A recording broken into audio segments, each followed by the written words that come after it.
it's Dr. Kristie Ennis. Today I am going to show you a quick workout that includes strengthening for the abdominals and the glutes and hip stretching all at the same time. So myself and almost everybody I talk to has very limited time in their day. And I've had a lot of people ask me for a workout just like this so that they can get everything that they need for strengthening and then also get the stretching component in too so that they don't have to worry about injuring themselves at the same time. So right, both strength and mobility are important. So that's why we're gonna do one quick workout that's got everything in it at once. So all you need is a mat or your bed. You can probably do most of these things on the bed. It's all lying down. Use your best judgment on these. Make sure they don't hurt, okay? That's really important, whether it's stretching or strengthening. So let's get started. So I'm gonna lie right on down.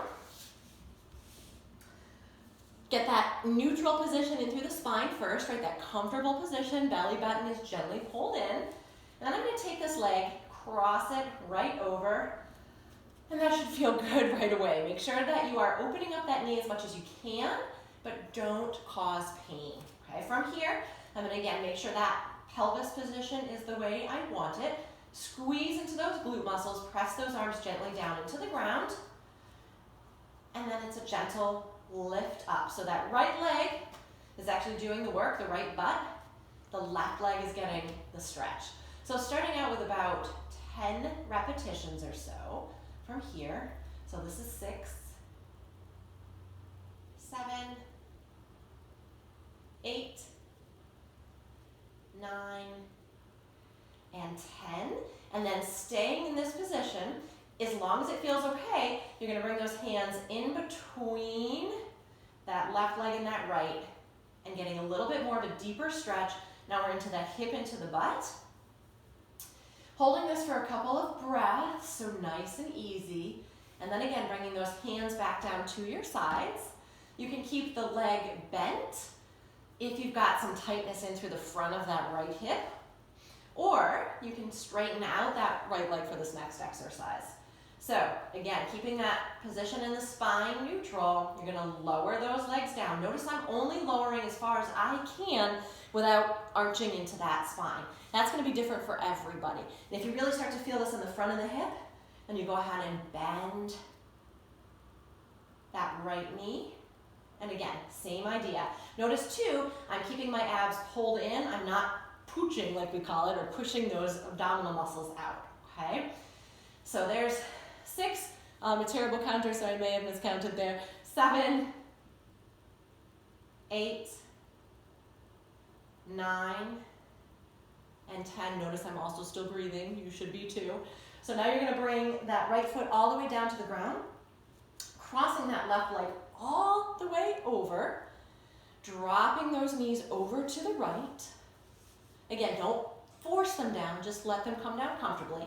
Hands are gonna come behind the head, elbows stay open, you take a breath in, and then you lift as you exhale. Notice I'm not tugging my head down, and I'm not, I can't even do that without causing pain. So it's a very gentle motion. You're thinking about leading right from here. So there's 3, 4, 5, 6, 7, 8, 9, and 10. Good. Arms go back out to the side. Keep those legs crossed just like they are. And now we're going to get the other hip in the other hip motion to stretch out, okay? Hands are going to go behind that head again, and then we're going to add 10 more. So now we're working the other side. So here's 2, 3, 4, notice my small motion there.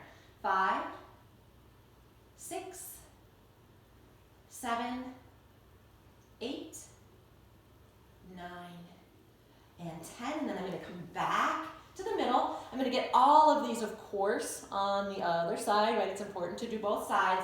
And then one last final exercise. If you bring the soles of the feet together and drop those knees open, again, don't arch into that spine as you do this. Keep those abs engaged and that spine happy, and then you're gonna add a crunch straight up. So here you're actually gonna feel it a little bit more into the lower abs, and then a nice stretch through the groin. So there's 3, 4, 5, 6, 7, 8, 9, and You can always do 2 sets if that feels good for you to do so. Come all the way back up. Make sure the blood isn't rushing to your head after being on your back. But that should really only take you a few minutes to get a really great ab and butt workout and actually feel really good when you're done, because your hips should feel nice and stretched out too. So thank you for tuning in today. Please click that thumbs up button if you liked this video and stay tuned for more.